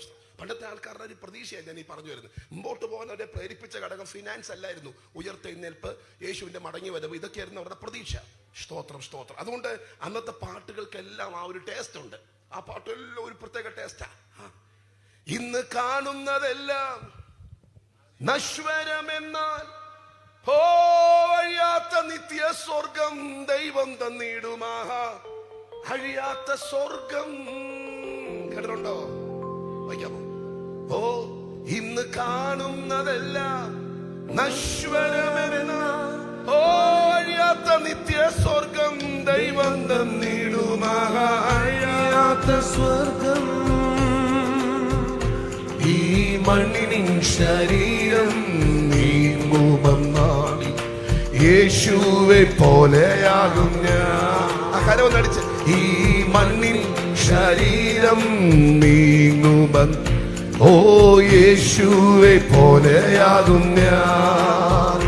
ചേർന്നിടും ഞാൻ ശുദ്ധരൊത്ത്, ഓ ചേർന്നിടും ഞാൻ ശുദ്ധരൊത്ത്. പാടിയിടും രക്ഷയിൻ ഗാനം, പാടിയിടും രക്ഷയിൻ ഗാനം. നീലാകാശവും കടന്നു ഞാൻ എന്റെ യേശു വസിക്കും നാട്ടിൽ. നീലാകാശവും കടന്നു ഞാൻ പോകും എന്റെ യേശു വസിക്കും നാട്ടിൽ. എന്നെ സ്നേഹിച്ചു ജീവൻ തന്നവൻ നാഥൻ, മേഘത്തിൽ എന്നെ ചേർപ്പാൻ വീണ്ടും വന്നിടും. എന്നെ സ്നേഹിച്ച നാഥൻ, എന്നെ സ്നേഹിച്ചു ജീവൻ ഓ തന്നവൻ നാഥൻ, മേഘത്തിൽ എന്നെ ചേർപ്പാൻ വീണ്ടും വന്നിടും. എന്നെ സ്നേഹിച്ച നാഥൻ വാനിൽ കാഹളനാദം മുഴങ്ങും നാളിൽ ചേർന്നിടും പ്രിയനൊത്തു ഞാൻ. വാനിൽ കാഹളനാദം മുഴങ്ങും നാളിൽ ചേർന്നിടും പ്രിയനൊത്തു ഞാൻ.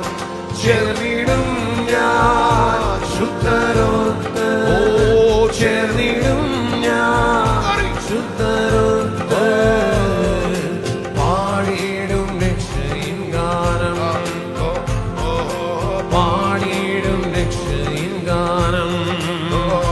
നീലാകാശം കടന്നു ഞാൻ പോകും, എന്റെ യേശു വസിക്കും നാട്ടിൽ. നീലാകാശം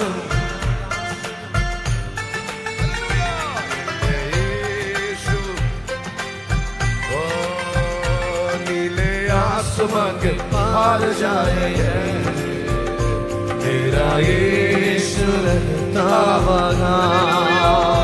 नीले आसमां के पार जाएंगे मेरा यीशु रहता वहाँ. लेके बादलों पर हम मिलेंगे, बादलों पर देखेगा सारा जगह, देखेगा सारा.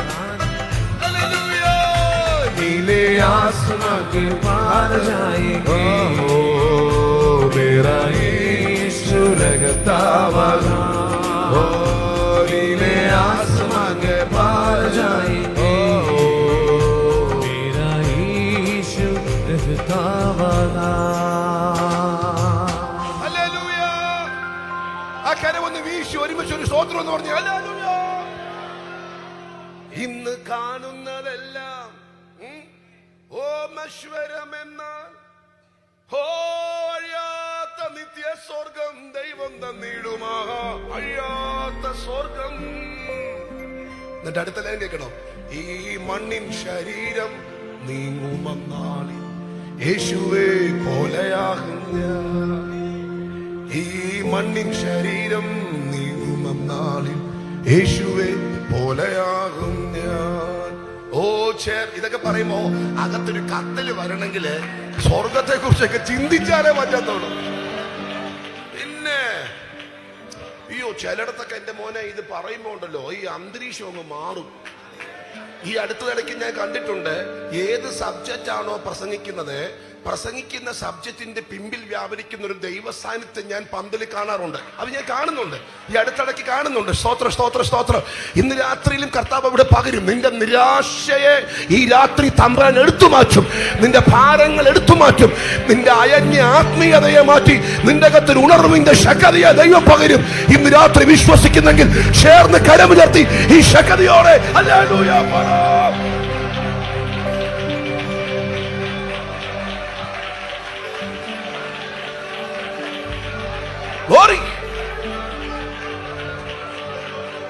സ്തോത്രം സ്തോത്രം. ശിവന്റെ രക്തത്താൽ ജയം. വേറെ ഒരു അജണ്ടയും നമുക്കില്ല. പെന്തിക്കോസിൽ വന്നതിന്റെ പിമ്പിൽ മറ്റൊരു ഉദ്ദേശവും നമുക്കില്ല, ഒരു അജണ്ടയില്ല. പിന്നെ എന്തുവാ? ഈ മണ്ണിൻ ശരീരം മാറിയിട്ട് ആ വിൺ ശരീര രൂപിയായി ഞാൻ ദൈവത്തിന്റെ കൂടെ വസിക്കുമെന്നുള്ള ഒറ്റ പ്രതീക്ഷയാണ് നമ്മുടെ അകത്തുള്ളത്. ഇന്ന് രാത്രി ആ ഉറപ്പുള്ള യുവക്കൻ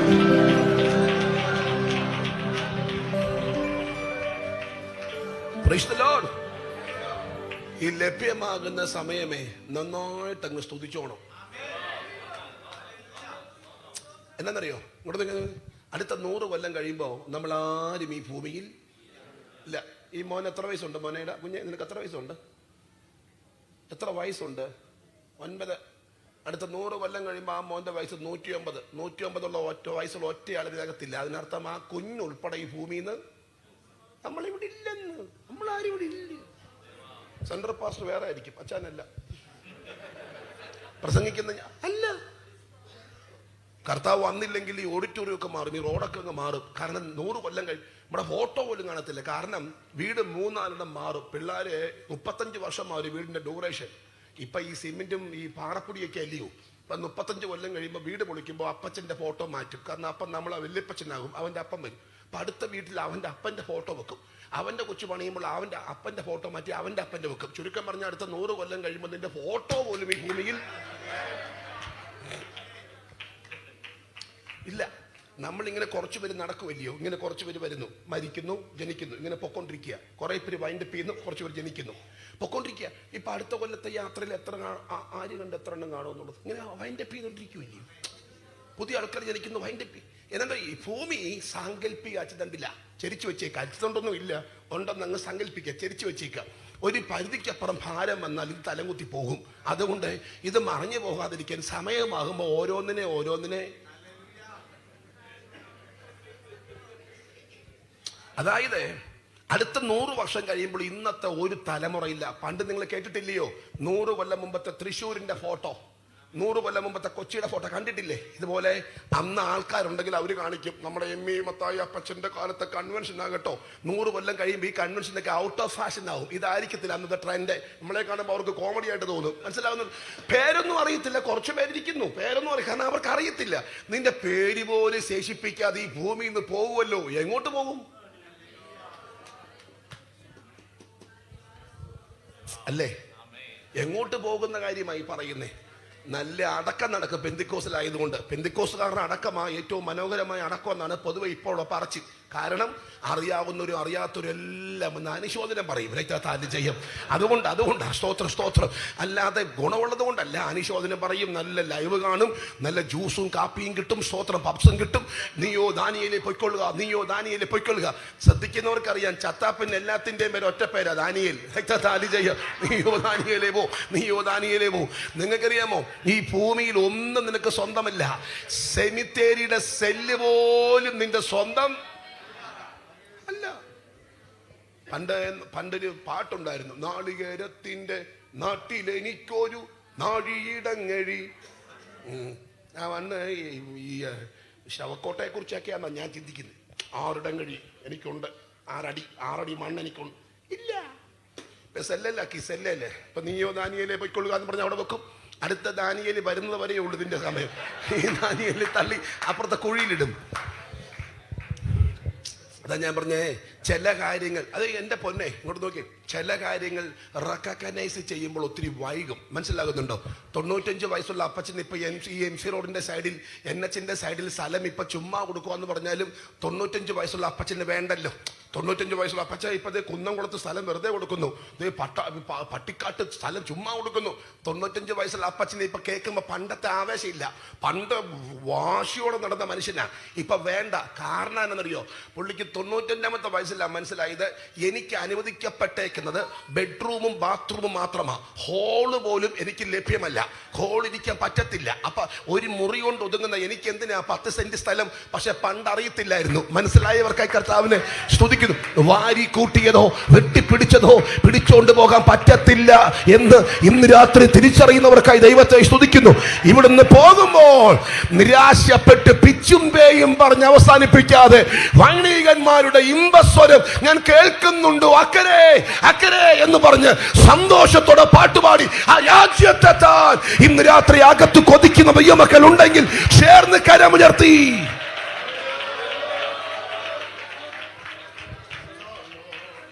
പണ്ട് കഴിക്കാൻ ഒന്നുമില്ലെങ്കിലും അകത്ത് പ്രത്യാശ ഉണ്ടായിരുന്നു. ഇന്ന് പലർക്കും മരിക്കാൻ പേടിയാ. കാരണം ഇതെല്ലാം വാരിക്കൂട്ടി ഉണ്ടാക്കി അനുഭവിക്കാനോ പറ്റിയില്ല. അതുകൊണ്ട് പോകാൻ മടിക്കുക.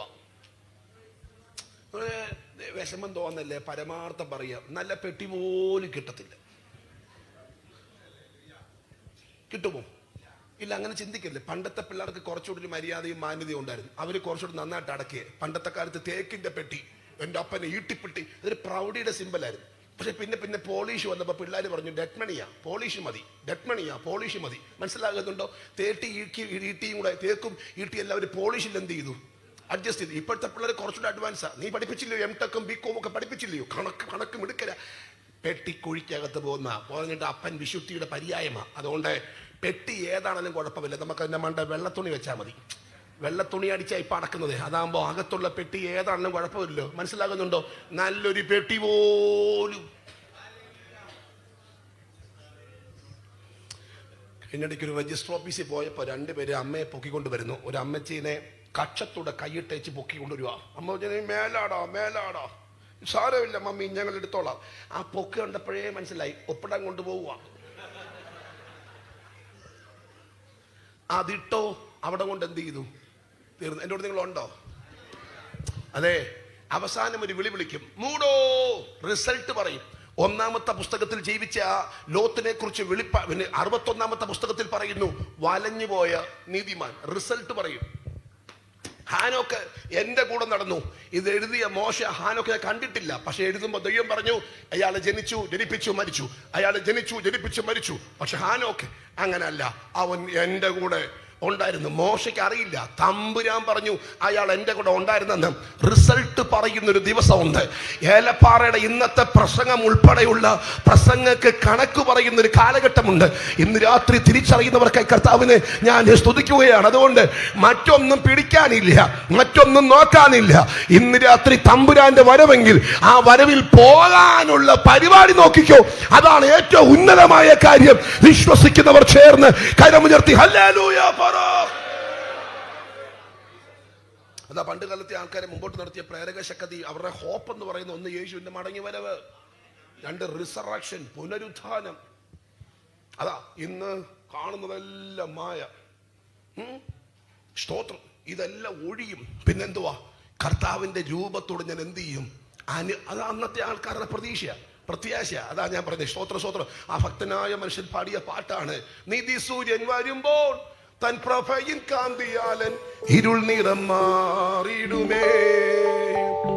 രാജരാജ പ്രതിമയെ ധരിപ്പിച്ചിട്ടെന്നെത്താൻ, രാജരാജ പ്രതിമയെ ധരിപ്പിച്ചിട്ടെന്നെത്താൻ കൂടവേ ഇരുത്തുന്ന രാജാവ് വേഗം വരും. കൂടവേ ഇരുത്തുന്ന രാജാവ് വേഗം വരും. എൻ പ്രിയ രക്ഷകൻ നീതിയിൻ സൂര്യനായി തേജസ്സിൽ വെളിപ്പെടുമേ. ഒന്ന്, പ്രത്യാശ, നങ്കൂരമായ പ്രത്യാശ, യേശുവിന്റെ മടങ്ങി വരവ്. രണ്ട്, നമ്മുടെ പുനരുത്ഥാനം. വിശ്വസിക്കുന്നുണ്ടോ? ഉണ്ടോ? അയ്യോ, സ്തോത്രം. ഇനി മൂന്ന്, അവരെ നടത്തിയ പ്രേരക ശക്തി, നിത്യരാജ്യത്തിലെ വാസം. ഏതാ? സ്വർഗത്തിൽ ദൈവത്തിന്റെ കൂടെയുള്ള വാസം. ആ രാജ്യത്തെ കുറിച്ചുള്ള ചിന്തകൾ.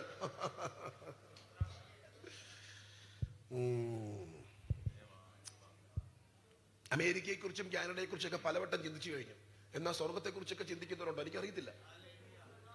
എൻ്റെ ഒരു ഫ്രണ്ട്, ഞാൻ പലവട്ടം പറഞ്ഞൊരു കാര്യമാണ്. എൻ്റെ ഒരു ഫ്രണ്ട് അടിമാലിയിൽ ഒരു പാസ്റ്റർ, ഡേവിഡും ഡാനിയും, രണ്ട് ഭക്തന്മാരായ മനുഷ്യർ. അവരുടെ പപ്പ സുഖമില്ലാതിരിക്കുന്ന സമയത്ത് ഒരിക്കൽ ഞാൻ കാണാൻ ചെന്നപ്പോ, സാധാരണ സുഖമില്ലാത്തവരെ കാണാൻ പോകുമ്പോൾ നമ്മുടെ മുഖത്തൊരു വാട്ടം ഉണ്ടാവുമല്ലോ. സത്യം പറഞ്ഞാൽ വരുന്നതല്ല, പിന്നെ ആ വാട്ടം നമ്മൾ എന്ത് ചെയ്യുന്നതാ? വരുത്തുക. അങ്ങനെ ഒത്തിരി സംഭവങ്ങൾ ഞങ്ങളുടെ കയ്യിലുണ്ട്. ഞങ്ങൾ ഏറ്റവും കൂടുതൽ പ്രയാസപ്പെടുന്ന അടക്കത്തിന് പോകുമ്പോഴാണ്. കാരണം അടക്കം ഒരിക്കലും മനുഷ്യവചനം ചിരിച്ചോണ്ട് പറയാൻ പറ്റത്തില്ല. പക്ഷെ അവിടെ ചെല്ലുമ്പോൾ ഞങ്ങൾക്ക് എന്തു വരും? സത്യത്തിൽ ചിരി വരും. അതിന് കാരണം എന്താണെന്നറിയാമോ? ഈ കരയുന്നവരെ കാണുമ്പോഴാണ് ചിരി വരും. ഈ കരയുന്ന അമ്മാമ്മ 2 ദിവസം മുമ്പും വിളിച്ച് പറഞ്ഞതാ, പാസ്റ്ററെ പ്രാർത്ഥിക്കണേ അച്ഛൻ, 1 മാസം കൊണ്ട് കിടപ്പ, കർത്താവിന്റെ ഹിതത്തിനായിട്ട് എടുക്കാൻ പ്രാർത്ഥിക്കണം എന്ന് പറഞ്ഞ അമ്മാമ്മ കരയുക. എന്നെ ഇട്ടേച്ചി പോയോന്ന് രക്തത്താലും ചെയ്യും.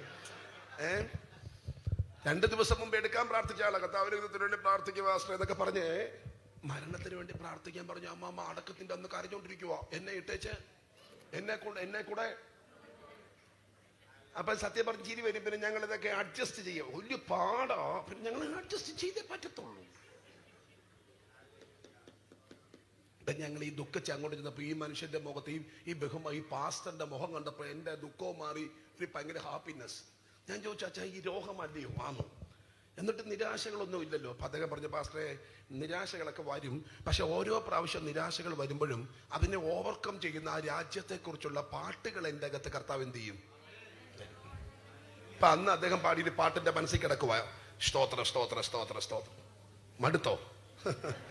സ്തോത്രം. എന്റെ ആവേശം കൊണ്ട് പാടുക. സമയം പോകുന്നു, എനിക്ക് നിർത്തുകയും വേണം, എന്നതെല്ലാം ഒന്ന് പറയുകയും വേണം. സ്തോത്രം. ആ മനുഷ്യന്റെ ഭക്തനായ മനുഷ്യന്റെ ഉള്ളിലെ ആ ഒരു പ്രത്യാശയും പാട്ടും. ഒരിക്കൽ ഞാൻ പറന്നുയരും, എന്റെ ശാശ്വത ഭവനമതിൽ. ഒരിക്കൽ ഞാൻ പറന്നുയരും എന്റെ ശാശ്വത ഭവനമതിൽ. അടുത്ത ലൈൻ. ഓ പറന്നുയരാനമീത ബലം തരണേ പ്രിയ അളവില്ലാതെ. ഓ പറന്നുയരാനമീത ബലം തരണേ പ്രിയ അളവില്ലാതെ. അടുത്ത ലൈൻ. ഓ വീട്ടിലെന്റെ വാസമോർത്താൻ ഉള്ളം തുള്ളും നിന്റെ പാദം പൊങ്ങുന്നേ. എവിടുത്തെ ആ വീട്ടിലെന്റെ വാസമോർത്താൻ ഉള്ളം തുള്ളും. അവിടുത്തെ വാസം ഓർക്കുമ്പോ എന്റെ ഉള്ളം തുള്ളുന്നു, എന്റെ പാദം ഓടിക്കുന്നു. 50 കൊല്ലമായില്ലേ പെന്തക്കോസ്തി വന്നിട്ട് അതിനെക്കുറിച്ച് ഓർത്തിട്ട് ഉള്ളം തുള്ളിയ ഒരു ദിവസം ആ രാജ്യത്തെ കുറിച്ച്. ഓ മരണമേ നിന്റെ ജയമെവിടെ, ജയ് വിളിച്ചു ഞാൻ പറന്നു. 83 84 വയസ്സുള്ള രോഗിയെ കാണാൻ ചെന്നപ്പോ അദ്ദേഹം ഇങ്ങോട്ട് പാടി കേൾപ്പിച്ച പാട്ട് 2004 കേട്ട പാട്ടാ. എനിക്ക് അറിയത്തില്ല കാസറ്റ് വന്നിട്ടുണ്ടോന്ന്. ഇന്ന് ഞാൻ പാടുമ്പോൾ 21 കൊല്ലം കഴിഞ്ഞു. കാസറ്റ് കേട്ട് പഠിച്ചതല്ല, അന്ന് അദ്ദേഹം പാടിയപ്പോ ഇതിനകത്ത് ഫീഡ് ചെയ്തതാ. മനസ്സിലാക്കുന്നുണ്ടോ? സ്തോത്രം. ആ വീട്ടിൽ എന്റെ വാസമോർത്താൽ ഉള്ളം തുള്ളും നിന്റെ പാദം പൊങ്ങുന്നേ. ഈ മണ്ണിനെ കുറിച്ചുള്ള ചിന്തകളൊക്കെ ഒന്ന് വിട്ടേച്ച് ഇന്ന് രാത്രി ചിന്തകൾ മാറ്റിപ്പിടിക്കാൻ സമയമായി എന്ന് ഈ കൺവെൻഷന്റെ 3ാമത്തെ രാത്രിയിൽ ഞാൻ നിങ്ങളോട് സംസാരിച്ച ഇന്ന് രാത്രി അത് ഉറപ്പിക്കാൻ നിയോഗമുള്ള എത്ര ദൈവമക്കൾ ചേർന്ന് 40 നിമിഷങ്ങൾ കരമടിച്ച് കർത്താവിനെ സ്തുതിച്ചേ. മടുപ്പുകൾ മാറട്ടെ, മന്ദതകൾ മാറട്ടെ, പ്രത്യാശ വർദ്ധിക്കട്ടെ. നങ്കൂരം ഹോപ്പാണ്, നങ്കൂരം പ്രത്യാശയാണ്, നങ്കൂരം യേശുവിന്റെ വരവാണ്.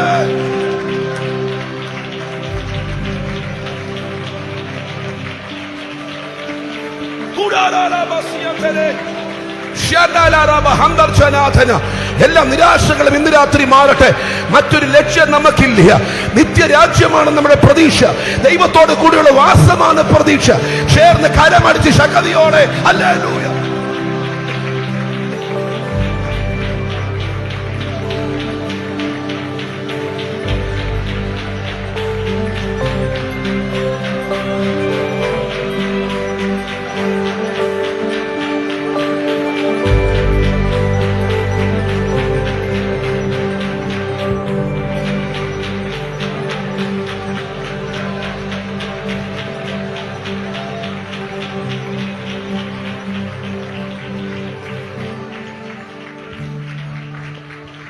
ചേർന്ന് കരമുയർത്തി കർത്താവിന് ഒരുമിച്ചൊന്ന് സ്തോത്രം ചെയ്യാം.